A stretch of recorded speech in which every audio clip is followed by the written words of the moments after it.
Hi. And then once we start the presentation, if you wouldn't mind just checking, making sure that your microphone is on mute.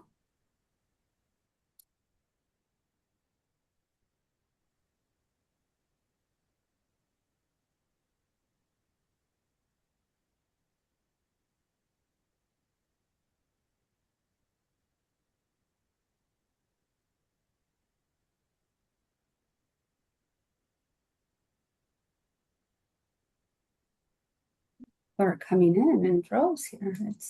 Would it be okay if I go ahead and put the slide deck up, Nicole? Yes, go ahead.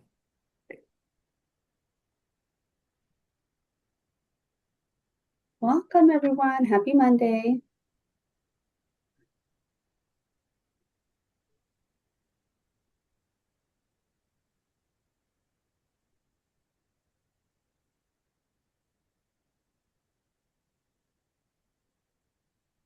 Okay, so I think everybody is actually seeing the slides as opposed to the slide deck. Am I correct, Nicole?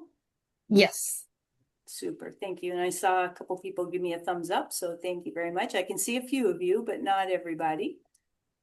So would you like me to go ahead and begin? Yes. Great, super. Well, thank you. It seems like there's quite a few people that are here today, so it's always nice to be able to spend a master class with colleagues. And thank you for inviting me to come and talk about one of our big initiatives for fall 2026, which is the Mandatory Milestone Advising Program. And so this is going to be not only a review, but also an update of some of the various elements that we have in play right now that are moving this particular initiative forward.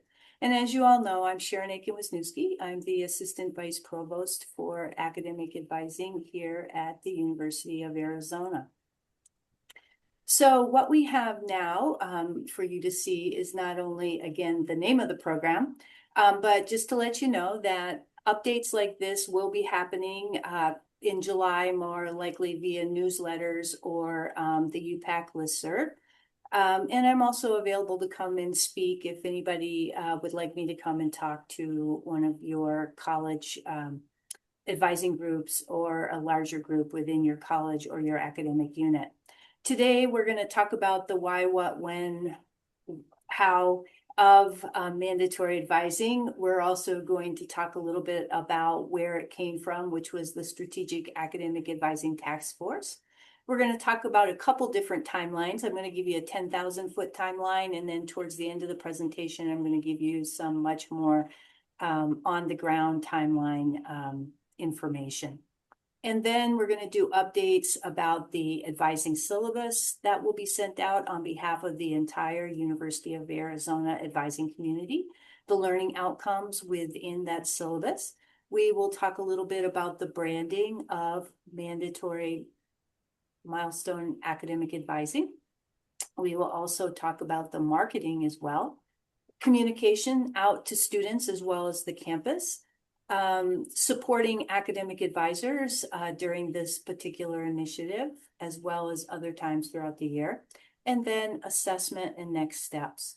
As Nicole pointed out before, you will have questions, I'm sure, during the presentation. I'm going to stop a couple times at significant points in the presentation just to take some of those questions and then keep moving us forward. And then hopefully we will have some time at the end for more questions. And with that, we'll move right along.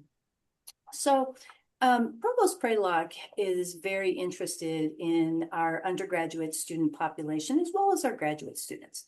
And with our undergraduate student population, really focused on students having a sense of belonging, which then impacts their retention as well as their completion.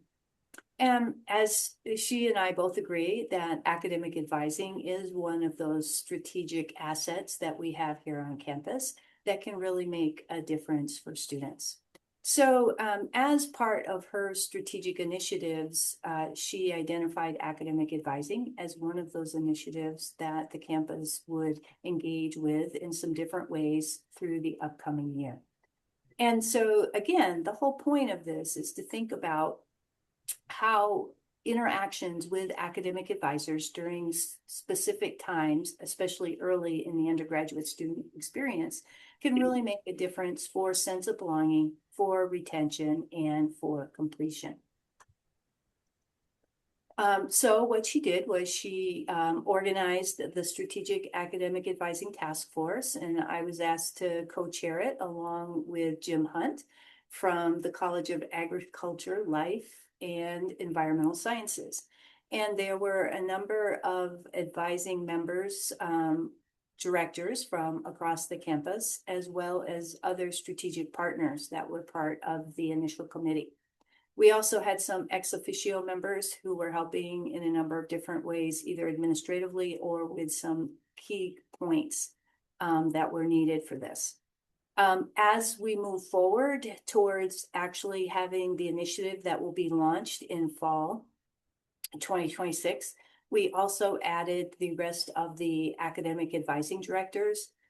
So you will see them listed off to the right. So that we have all the academic advising directors on this group, as well as other key players. And so this group started meeting in October, had a lot of conversations about academic advising campus-wide, also looked at a lot of different data points nationally as well as locally, and started to think about what do milestone advising points look like for an advising experience here at the University of Arizona. And from that, there were some findings from the Strategic Academic Advising Task Force that went back to the provost, along with some recommendations of what to do. One of the things that really comes up in the literature is the connection between academic advising having a positive impact on student success. And when they start to define student success, they're looking at student involvement, they're looking at student engagement, they're looking at this idea of a sense of belonging that comes from involvement and engagement. And based on a student having a sense of belonging, the literature would tell us that students are retained and students move forward to accomplish their goals. Another key point that comes from the literature is front-loading advising. So this whole idea that making sure that you're engaging students early on with their academic advisor so that they create a relationship with this individual and have some place to start when a particular issue emerges for them. Being very clear that academic advisors do not answer all questions or are not the resource for every single thing. But when we have a student having a particular person that they identify with as being there to support them in achieving their success, they're more willing to come and talk with that individual and find out, where do I need to go in order to be able to address this particular issue or opportunity for me. So that's one of the reasons why we really try to front load advising. Finally, the whole idea of being intentional and being very engaged with our students early on does foster their involvement, their engagement, leading to their sense of belonging. And again, resulting in retention and completion.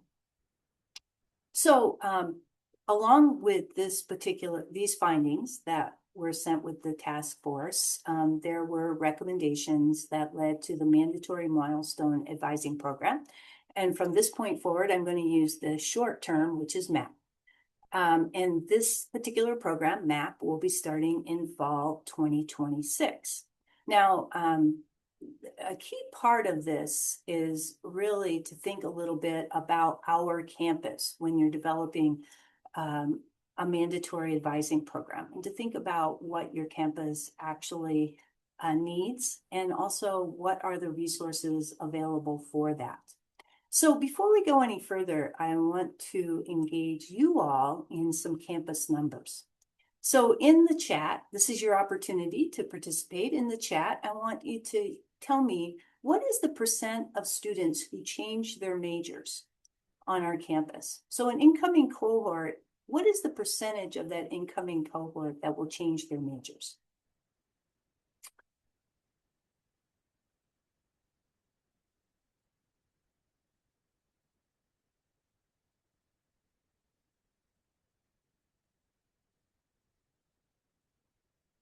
Ooh, 60, 90, 60, 75, 35, 33, 70, 60, 61, 80, 50.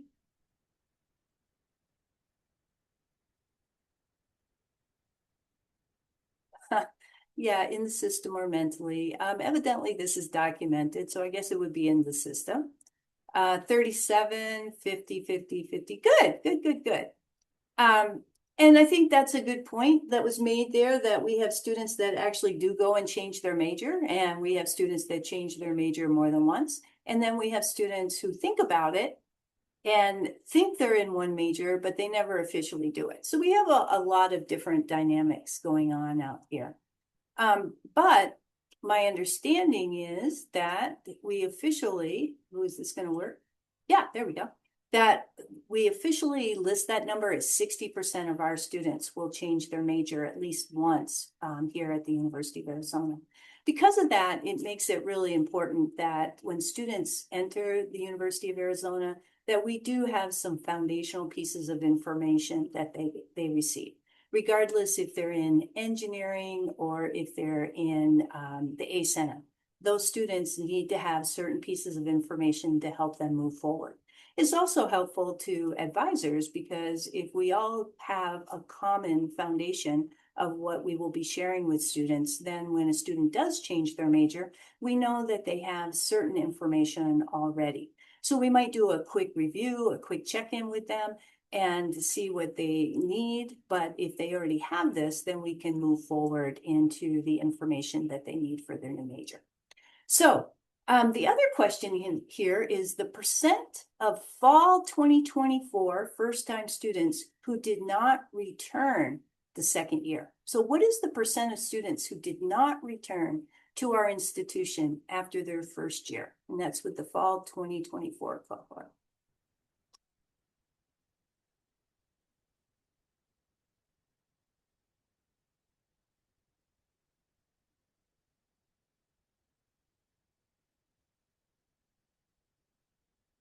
So I think Daniel's where that begins. So like 15, 20, 30, 15, 10, 35, 12, 33, 14, 17, 20, 30, 18, 18, 31, 40. Okay, well, we've got kind of a broad band out there. So the numbers, the percentage of students who did not return for fall 2025 was 16.8%. So that 17% person was probably pretty close there. These are students who, for some particular reason, have decided they are not going to continue with us. So it might be financial. It might be because they haven't really found their sense of belonging here on our campus. It might be that they haven't really decided what their particular major is, or the major they selected just doesn't seem to work for them, and they're not sure they want to continue until they know what they want to do. So there's a lot of reasons. But some of those reasons are around sense of belonging, involvement, and engagement. And so again, another great reason to be able to engage with our students early on, to not only let them know what's available in the entire campus, but also there's some really unique elements to all of our college and academic unit areas that students need to know about. And really by having that information, it can offer some ways to get involved. It can offer ways to engage. It can really offer them the opportunity to feel like they do belong at the University of Arizona. They are a Wildcat. And so again, another reason why it's very important for advisors to engage with our students early on. So now what I want to do, I've kind of taken you through some numbers and some information that led us to develop the MAP program here on our campus. And the next question is, what is it? So let's look at what it's going to look like.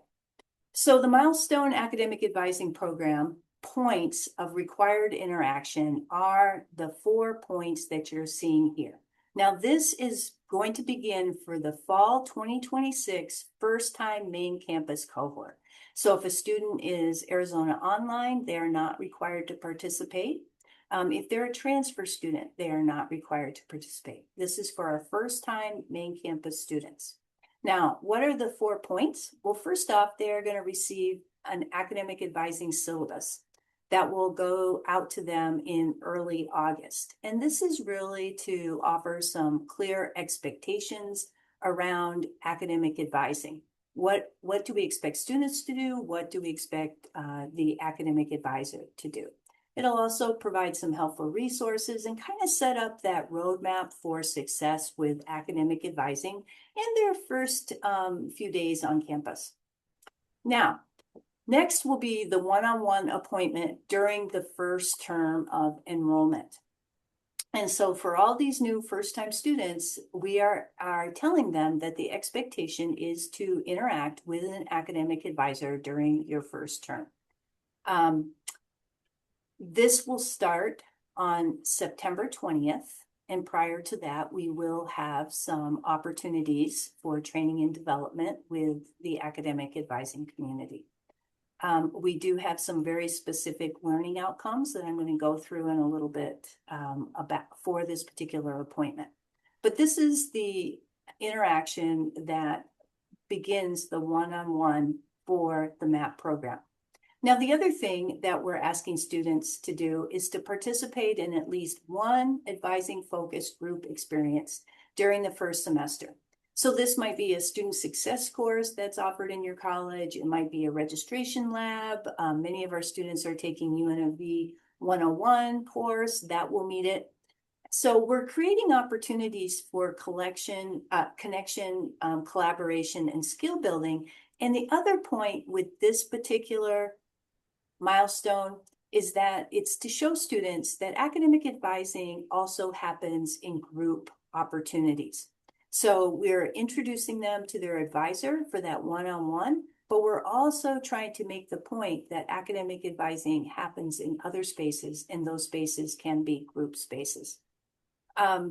So really, this one is almost like you've got one of the 4 done before the minute you walk on campus and you're engaging in one of these experiences.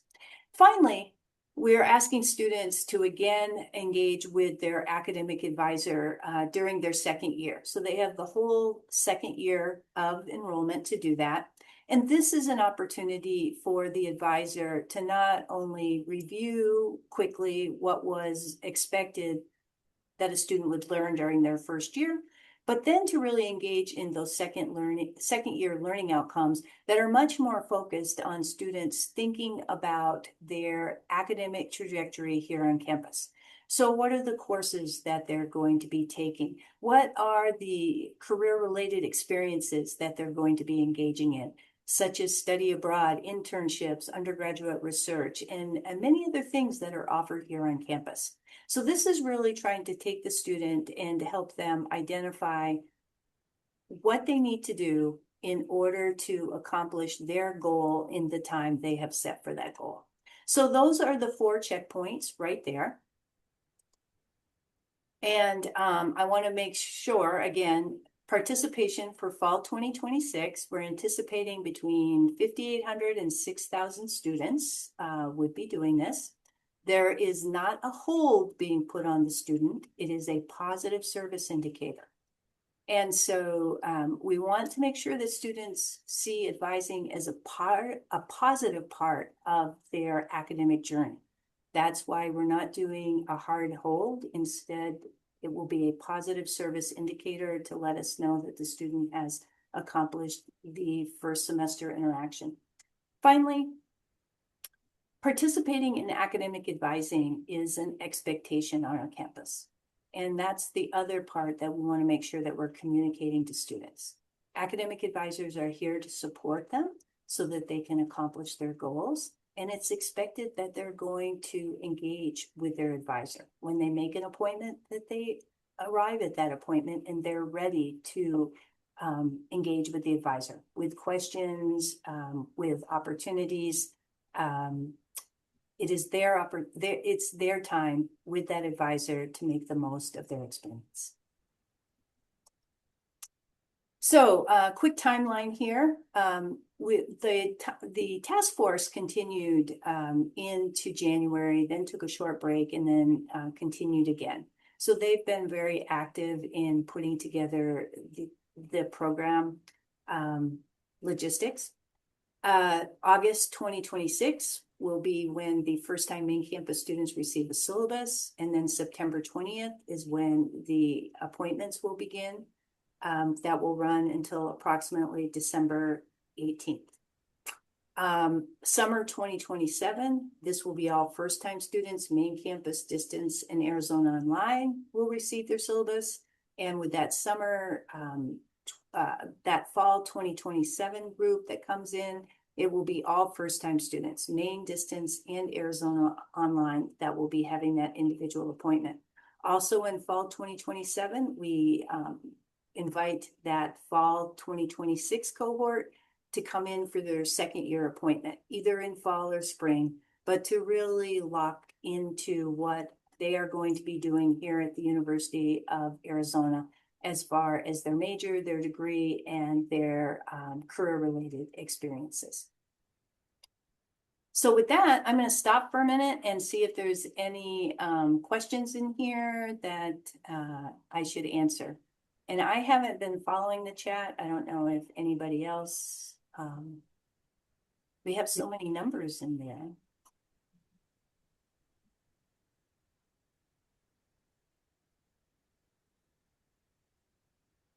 No, Chris, no transfer students yet. That will be another iteration into the future, and we'll talk about that in a few minutes. Will there be a mechanism in Trellis for students to make the appointments? The appointments will be made just like they've always been, like students make advising appointments with you right now. We are not setting up specific appointments for only first-time students. Students will come in and students will be able to go to their advisor's page and whatever the advisor has set up for advising appointments, they will be able to take one of those appointments. Yeah. 30-minute appointments is what we're asking people to do, a standard advising appointment. 30 is pretty common. Well, usually when you go beyond 30, unless it's for a very specific reason, such as maybe a review of an inventory, you have to wonder how much information people can take in a certain amount of time. And so historically, we've always, academic advising has stuck with the 30-minute appointment and really trying to think about what we're sharing with the student in that 30 minutes and thinking about what they are still taking in, what are they still processing, and making sure that we're giving them time to process and ask questions back. So that might mean that what I might be able to accomplish in a 30-minute interview appointment with a student might be very different than one of my colleagues. And some of that has to do with me, and some of that has to do with the student and what the student needs to know.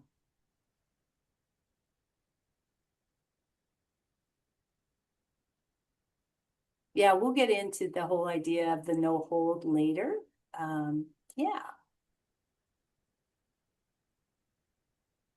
Yeah, and as far as individual advisors tracking down students, you will have an opportunity to be able to see if your students have participated, but the opportunity to engage with them and remind them that this expectation has not been met will be on my unit, my group. So we are taking care of that for this time around. And is the success course first year component just tracked as, sorry folks, I've got as what is listed in U Access as a success course?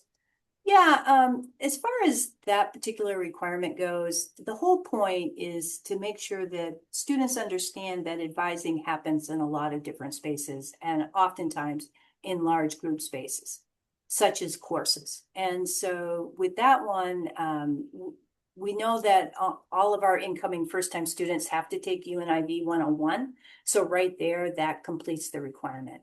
But we also want to acknowledge the success courses that many of our students take as also another opportunity to engage with advising in different ways, as well as the registration labs. It's more about a reminder to them of all the places where they can find academic advising.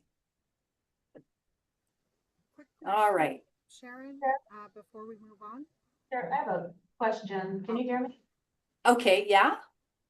As far as tracking those students in these various ways that they can attend the group focused advising, are we to be maintaining documents or records, or how do we indicate that a student has met that, or do we at all? You don't have to worry about that at all. You do Okay. not have to worry one little bit about that. I can pull all types of reports that tells me who is a first-time student and they're in UNIV 101, they're in certain success courses.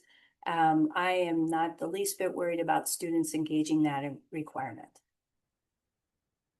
Is that helpful? Does that answer that? Yeah, I was just wondering, because there might be some one-offs in there where students aren't taking a success course and maybe they aren't doing UNIV 101, but they attended one of our in-house registration workshops. I'm just wondering if there's an expectation that we document things so that we can circle back to those students that may not have done it in a traditional way in that first year. No, well, you do not have to worry about that at all. I think that's Robin that's talking. Yeah. We have a group here. We're doing a watch party. Yeah, great. Well, welcome watch party from must be the College of Science. That's great. Thank you. So- Okay. Yep, we're good.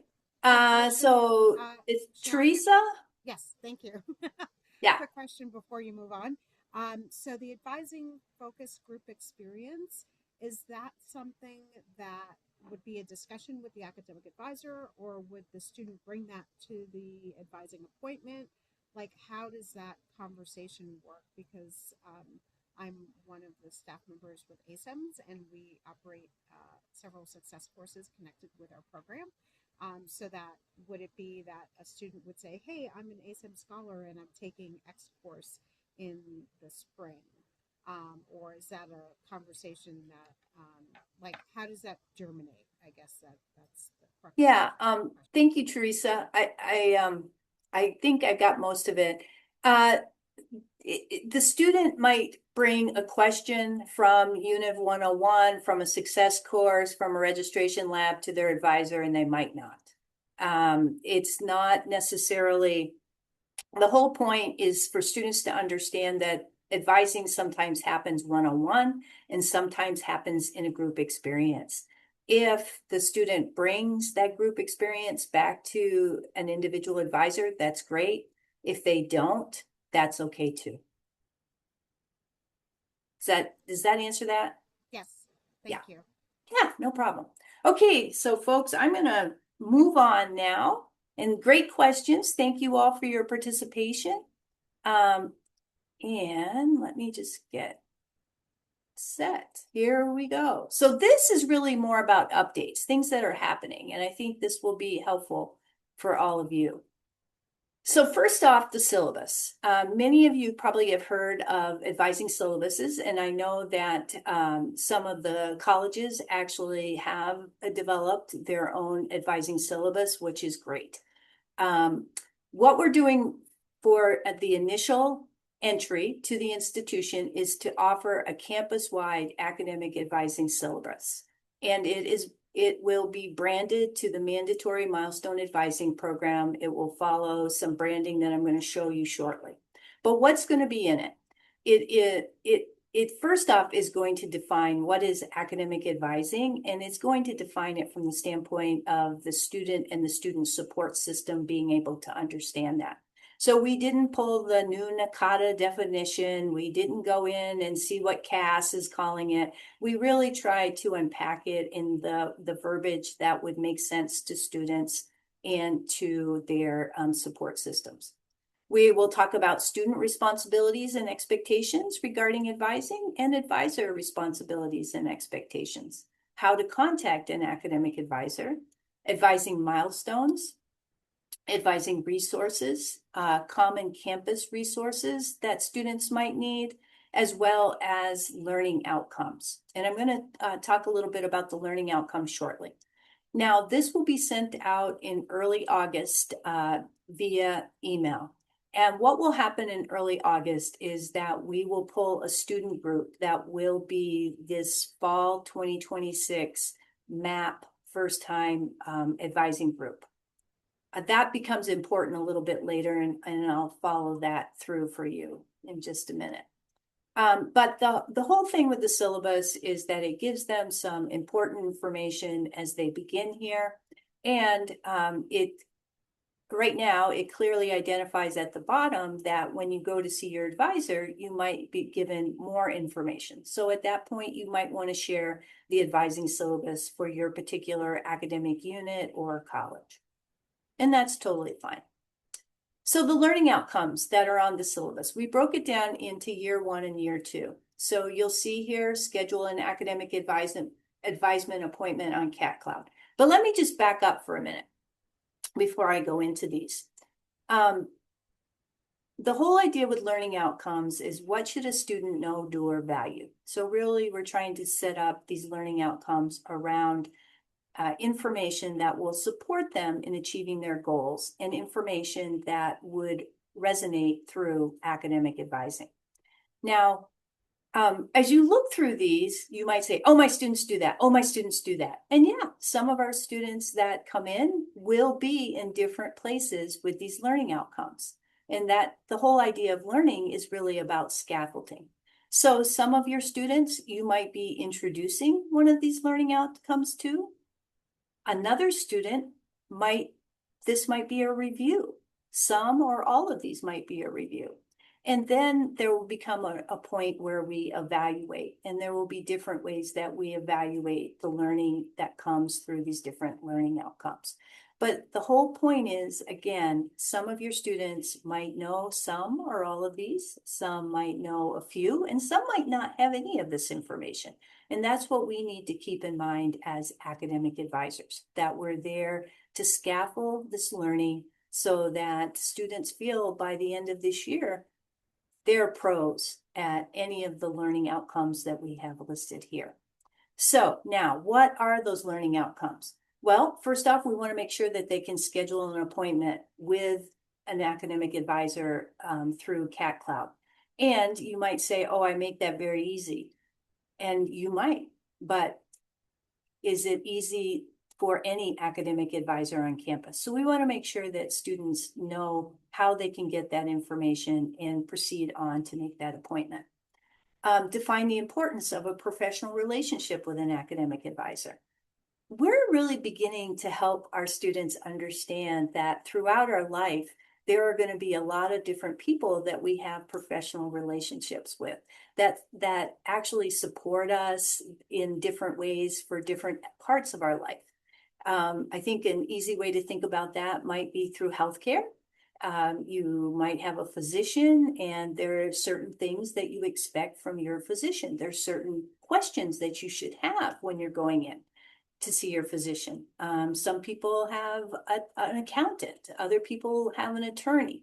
So what we're starting to do here is to just help students understand that while you're here and you have a particular goal, your advisor is one of the systems here on our campus, one of the human systems here on our campus that will support you as you move towards your goal. Now, is it all on the advisor? Absolutely not. This is a relationship, and there's a give and take to this relationship. And so really helping students understand that so that they can get the most out of academic advising and also bring the most to academic advising. Now, we want to make sure that they have their academic advisement report and how to find that in the U-Access Student Center. We also want to make sure that they can select general education courses in accordance with their interest and their degree plan.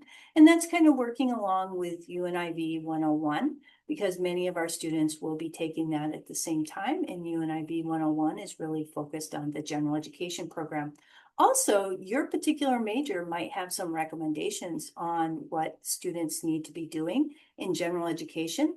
I'm thinking specifically around foundations math. There might be a particular math course that is very advantageous to continue on with good progress in your major. These are all things that you can share and lay out for our students. And some of these you might have already shared because we did go through an orientation appointment with them. Next, complete registration for the next semester courses within the UAccess Student Center. So making sure that they realize that we register for spring in November.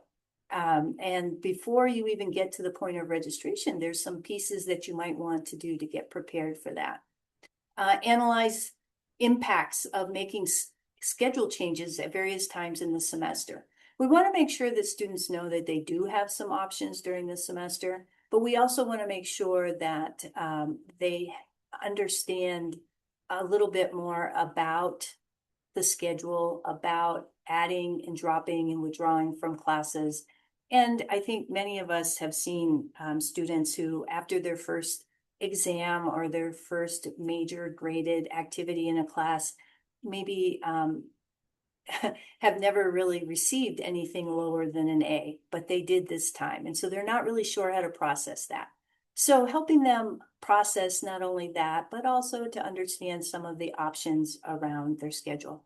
And then finally, identify campus resources relevant to their success. This is a big campus, and there are so many resources that can be supportive to our students. So we want to make sure that we want to make sure that they have that information. And one of the things that we will be doing for the advising community is trying to lay out a lot of that information in some very strategic ways so that students have it, but you also have it as well. Okay, so then we also have second year, because remember, we're asking them to come back during the second year. And this is where we really are hoping students can clarify that major and that they're meeting with the major advisor and they're moving forward in the major and the degree. So select the major plan that aligns with the academic goals, create your degree progression plan for a timely graduation, explore and select career-related opportunities. So that study abroad, that undergraduate research, internships, and there we have a lot of things across campus. We also have a lot of things in academic units. And also examine your career goals in relation to your academic planning. So seeing how these things can go together as you progress along. Branding. So we did work with marketing, Marcom, and they came up with a brand. We had some different options, and so a number of people weighed in on that. And we're going with this particular option where you'll see kind of, I think they're calling this like a monsoon rain pattern, and it can flow sideways or it can flow down. Some type of messaging around academic advising, and of course, some type of interaction, because academic advising is really about interacting, about humans engaging with humans, asking questions and getting information and just thinking and reflecting on the academic experience. So you'll see these are kind of set up right now as they might be for digital. We are doing headlines that will be available for digital and mobile display as well as static display. These were the 4 headlines that received the most feedback, positive feedback as being used for MAP. So mandatory, yes. Worth it, absolutely. First year, first step, meet your academic advisor. Mandatory Milestone Advising Program, supporting your success at every step. And then Mandatory Milestone Advising Program, your degree journey guided. So some different headlines that can be used in a lot of ways. This will all be turned into an asset set that will go out to all the academic units and divisions on campus who would like to actually advertise for the MAP program. So here's a little bit about the marketing communication spread over some different members of our community, as well as what we're trying to do. With students, of course, the syllabus will be the first thing that goes out. We also were able to purchase a flashlight that says academic advising on it, and again, refers them to the MAP program during their first semester, and that is going in the Destination Arizona bag. There is what they call a rack card. I'm learning new stuff all the time. Did not know what this was, but I do now know what one is, and I have it right here in front of me. This is a card that will be going into all the res hall rooms. Again, just supporting MAP, helping students know that academic advisors are here, supporting your success at every step. And that success out to that big A or that goal that they have. A-frames will be in strategic places around campus that will have advertising for the program, and they will be moved at different times. Digital displays across the campus. There will be email communication as well as text messages that are going to students. And then UNIV 101 and maybe some of the student success classes would like to participate in advertising it. Campus, we are trying to use listservs to get out information. We would like our whole community, faculty, staff, and students alike to know about mandatory advising and the expectations there, but why it is so important. There will also be announcements in campus publications, announcements at campus-wide meetings, and then digital displays across the campus. And then the communication, visual, via the digital displays, the A-frames, different types of posters that people might want to do. There's delivered, the emails, the text messages, rack cards. As far as the communication through email, we will do an introduction that will come about MAP to students that will come after the syllabus. Then there will be the announcement that it's time to engage with your advisor, get in there, get your appointment set up. And then there will be reminders to students who have not completed the requirement. And then there will be a congrats on completing the requirement with a little reminder about their second year, and also that engaging with your advisor is okay even outside of the milestones. Again, announcements in UNIV and any other willing partners. And then we are thinking about a postcard that will go out to family and support systems, just to remind them that there is an opportunity to have a meeting with the advisor, and their support in getting their student there would be greatly appreciated. Families and support systems are always great. So now let's talk a little bit about campus tools. You need tools in order to be able to do this and do this effectively. I mean, you're already starting to think about, do I have to write down everybody who comes to a registration lab? No, you do not. What we're using is UAccess Student because we have two CRMs on campus. We have Trellis and we have ESMS. We decided for this, we're going to start with UAccess Student as being the point where information will be loaded for students who need to participate and students who do participate. So those who need to participate will have, will be part of a student group. And this student group is important because the student group will be how we communicate with this group of students through the milestone program. Now, as I indicated, there will be a positive service indicator. And this positive service indicator will be updated by the advisor when the student sees the advisor.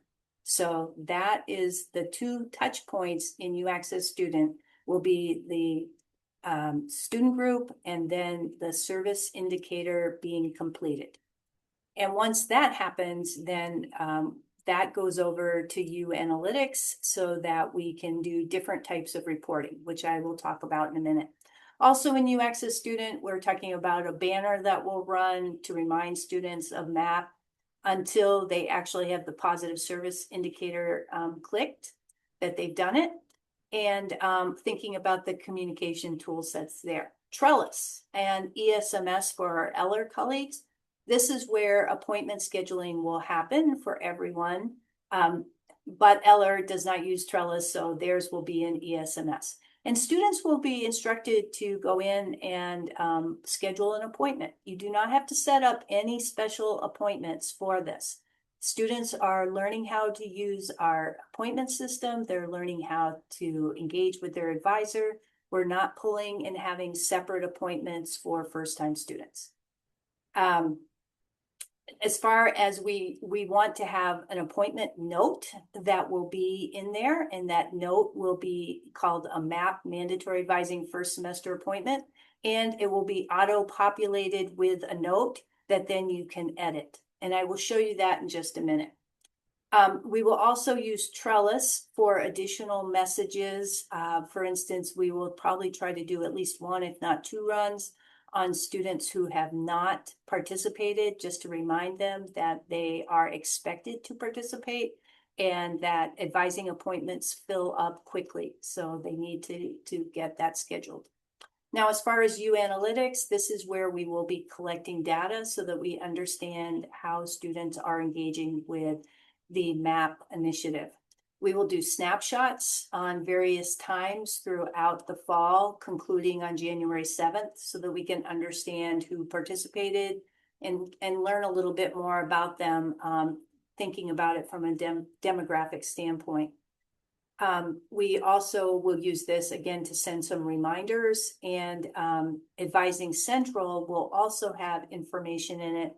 So if an advisor wants to look at their particular caseload and see if they're moving through, they will be able to do that as well.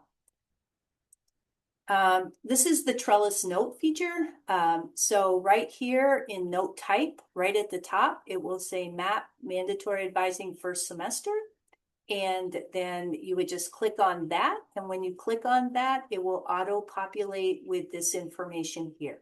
And then you have the option to go in and, like, if there was a campus resource that you referred the student to that you would like to remember, you can just go ahead and notate that right there next to campus resources.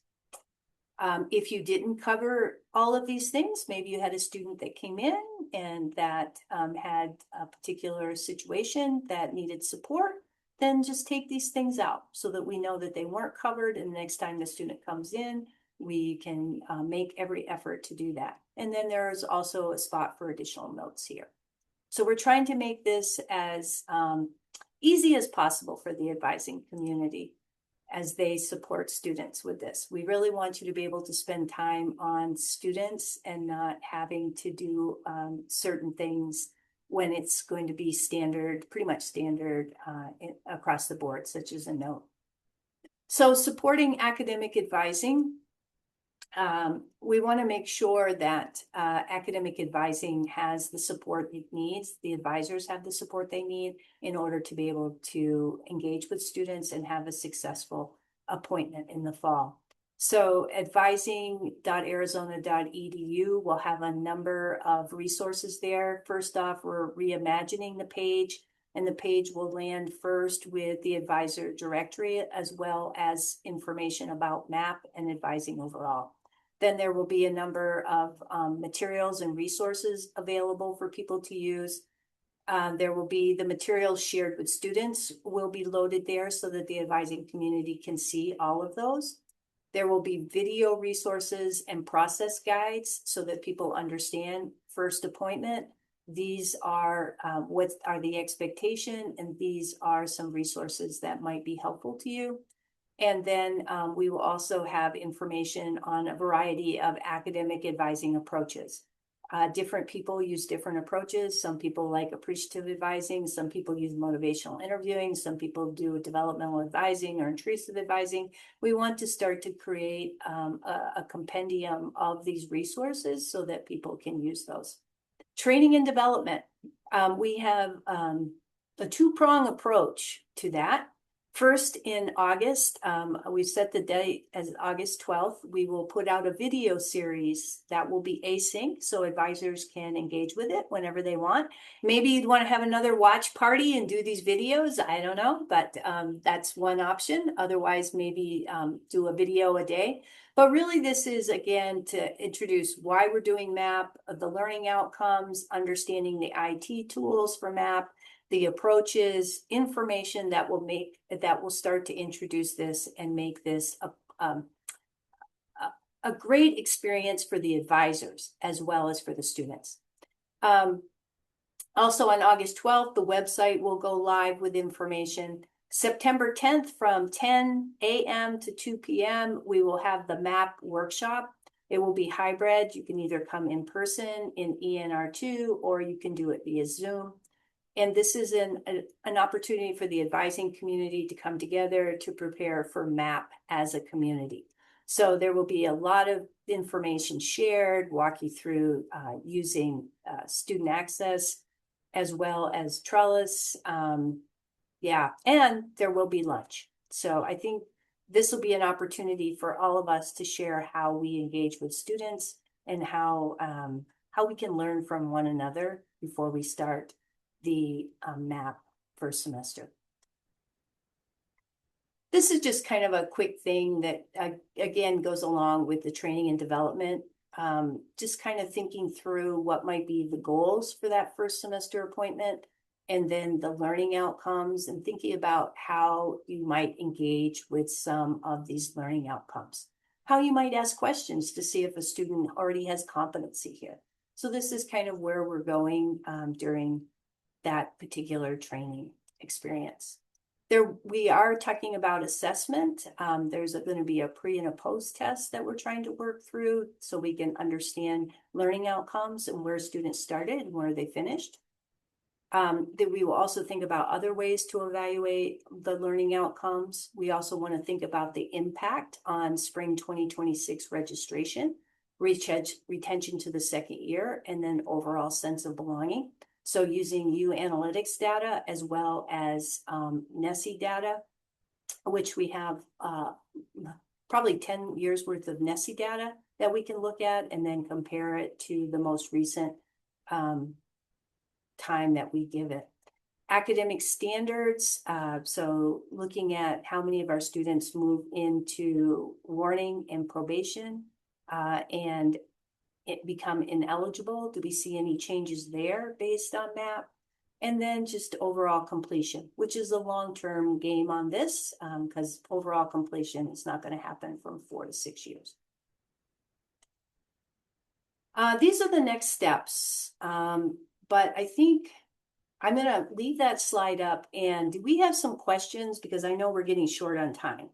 So let me just go back through here, and I have no idea where we stopped.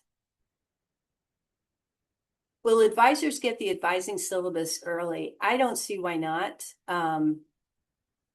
Yeah, I just don't. Right now, what's happening is that it's being finalized across a couple of different organizations, and then it's going to Marcom, and Marcom will put the look and feel of the MAP program on the syllabus.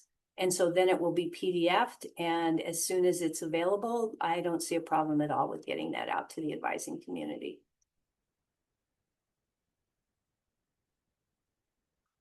The RAC card, what was the acronym used? The acronym was MMAP, Mandatory Milestone Advising Program. Yeah, so no good with that. It's a really cute, that would be another item that will be put in the resources for the advisors so they can see what did that RAC card look like? What did we put on there? So they would have that. Okay, I think that's, okay, so I'm gonna continue on because I don't see any other new questions there and I don't see any hands. So next steps. We're looking at between 5,800 and 6,000 students that will participate in MAP. They are to see an advisor. That was one of the compromises. Instead of your advisor, an advisor. So that means that in addition to their advisor for their major, they might also see an honors advisor. They might see a pre-professional advisor, which would meet the requirements. So I just want to be very clear and upfront about that. So if you would really like your students to see you, then you might want to think about how you might want to reach out to them and have them make sure that they see you for this first semester requirement. this just kind of walks you through everything that we have in play right now. So we're finalizing the marketing strategy and getting all the assets together. So that will go out to the campus, finalizing the syllabus. And again, when we get that done, I gladly will share it with you all. I'm pretty excited about that particular piece. Your colleagues spent a lot of time on developing that advising syllabus, and they did a really good job. So Nancy Lota Rodriguez led that group, and it was really good. And then the learning outcomes came from another group of your colleagues that was led by Jackie Rendone. So thank you to everybody who did all that work. The assessment plan is being built out right now, and Jess Katchians, who does a lot of analytics for us, as well as Jim Hunt from Kales, the associate dean there, are working on that and looking at a lot of different ways to do that. We are building out a website, so we're changing the look and the feel of advising.arizona.edu so that it will be more holistic and comprehensive. And part of that will be the Advisor Resource Center. Building training and development materials. Ursula Bassinger is doing a lot of work there and is bringing in a lot of our advising colleagues and other colleagues to help with that. So a lot of good things happening there. Again, September 10th from 10 to 2, come and have lunch and just engage with this whole idea of the first semester MAP appointment. What are we going to be doing? Share your ideas with your colleagues. It's going to be a great 4 hours for us to spend together. Probably reminiscent to that advising conference that we did back in May that so many of you enjoyed. Review and finalize all communication. And then the carrot instead of the sticks. We are not going to put a hold on these people. Instead, what we're doing is looking at positive ways to engage students with this particular requirement. So UNIV 101 is going to have an extra credit assignment. So by seeing your advisor and doing a reflection, you will get extra credit in UNIV 101. We are also asking if we can get those reflections so we can kind of get some idea of what students are saying about the appointment.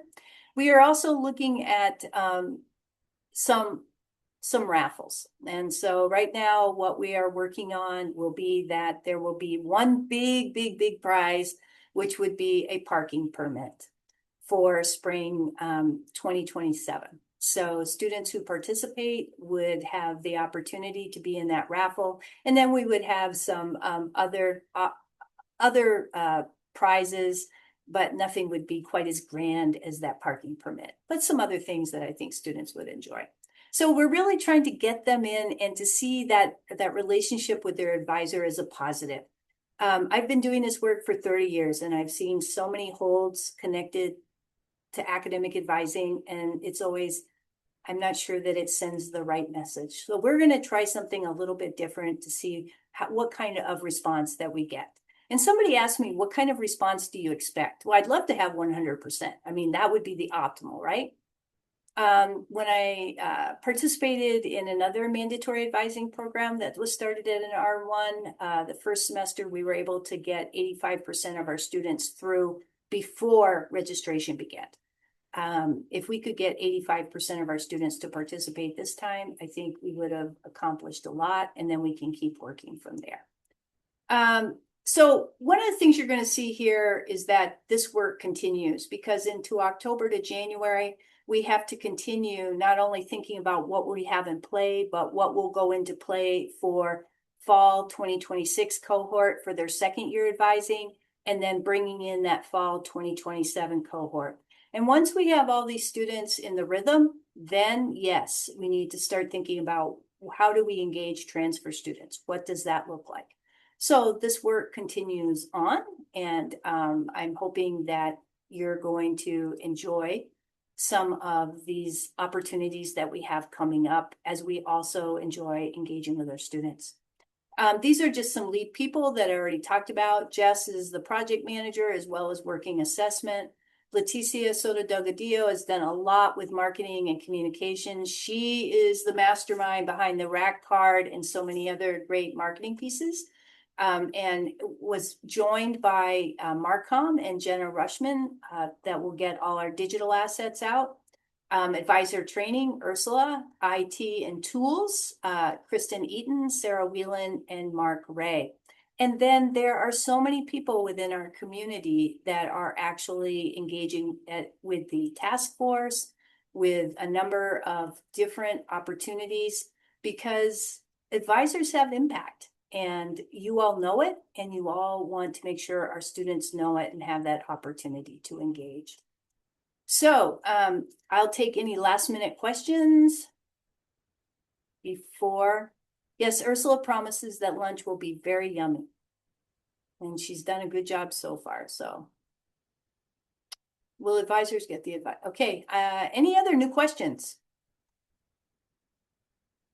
It is 1:01, folks. If you do have questions, I'm Sharon Aiken-Wisniewski. I'm playing here all summer. Please feel free to send me an email, reach out, come and chat with me. Thank you.